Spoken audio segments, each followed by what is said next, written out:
Hello, good afternoon. Can you hear me in the back?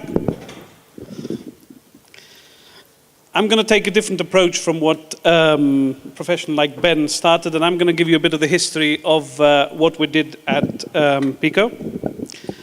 What is Pico?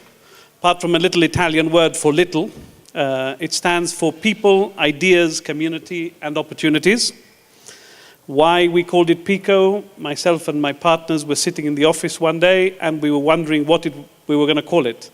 And we couldn't come up with something that actually worked, so we started writing what we wanted to stand for. Why Pico?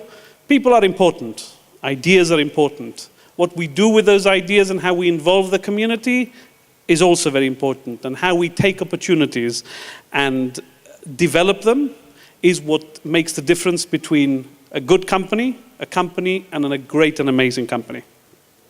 So what have we done? We've taken a space in Talpiot, an area in Yerushalayim which is perhaps not the nicest of areas, and from a really ugly building, we've created a little space that, to all intents and purposes, and for most people who come and see it, the first thing that they say about it is wow. And that's what we try and do. Why Jerusalem? Because it's Jerusalem. There's no reason other than because it's Jerusalem. Yerushalayim has a history going back thousands of years. So much so is it such a place of connection between east and west, north and south, that even birds, when they go from north to south migrating and south to north, they come over Yerushalayim. And in terms of trade, it's been one of the key points of connection of trade throughout history. And what that means today is that for entrepreneurship, it's one of the key points of development. Yerushalayim was at the heart of the development of the startup nation.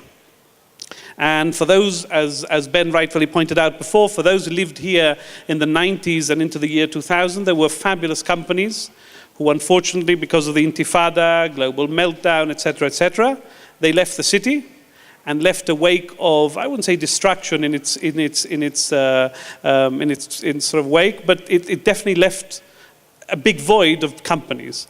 What happened was that people went off to Tel Aviv, and today there's thousands of people who travel every day out of Yerushalayim, from bankers to developers, and there's no reason why they should all leave.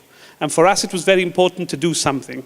We took this space, which this was the original look of it, and we made it into this. And I would recommend for anyone who hasn't been there to come and have a look at it, because it in my humble opinion, and I'm biased because I was involved in all of the bits of development of it, I think it's a fabulous space. What we've created is part of a very vibrant ecosystem. We are part of what is known as Made in Jerusalem, which is a group of different entities and companies and people who work passionately for the benefit of Jerusalem. I've been involved in business in the UK, in Spain. I'm originally from Gibraltar, and I have not seen a group of people working together despite competition or in spite of competition. We all work together and send each other business as if it didn't matter that we are competitors. And that's extremely important. And at Pico, what we have is a mixture of people and companies who participate together. For example, the second logo at the top there, Night Writing, I got approached by a friend of mine who said, I love your space. You guys have to leave. I want to move in and live there. I said, that's definitely not going to happen. She said, well, can I come and write? I said, you can come and write. And now once a month on a Thursday night, we've got a group of between 10 and 35 people who come from 9 p.m. to 3 o'clock in the morning to write. There's people who write poems, who write novels, who write who knows what.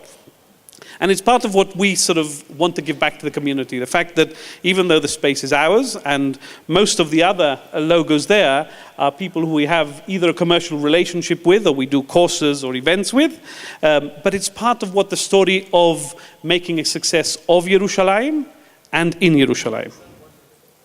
Okay, so I'm going to rush through. Here we've got some of the pictures of some of the events that we've done.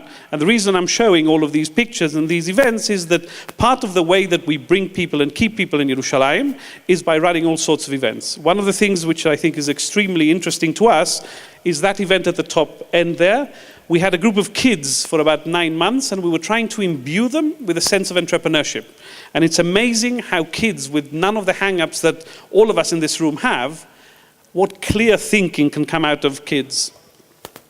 This is one of our proudest moments. We had a hackathon last year with a number of partners, and in 25 hours, we helped 17 different charities fix their websites and logos, etc.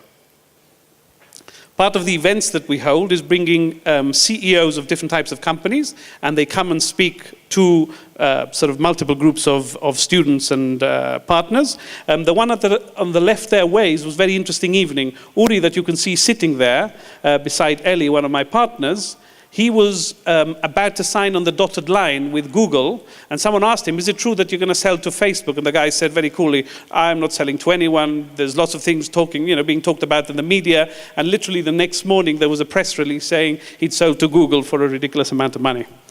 Part of what we also want to do with the community is share our space, and our walls are open to local artists to hang their art. From a selfish perspective, we get fabulous art every couple of months, and they get a way of sort of selling their art. Some of the quick figures, and with this I'll finish before Joe throws me off the bama here. We've had over 2,500 people walk through our doors in the 19 months we've been there, over 90 events. The most important thing is 3,890 cups of coffee that people have drunk, but this is what people bring, what brings people in, our beer barrel. People come to drink beer in our space. Please come and visit us.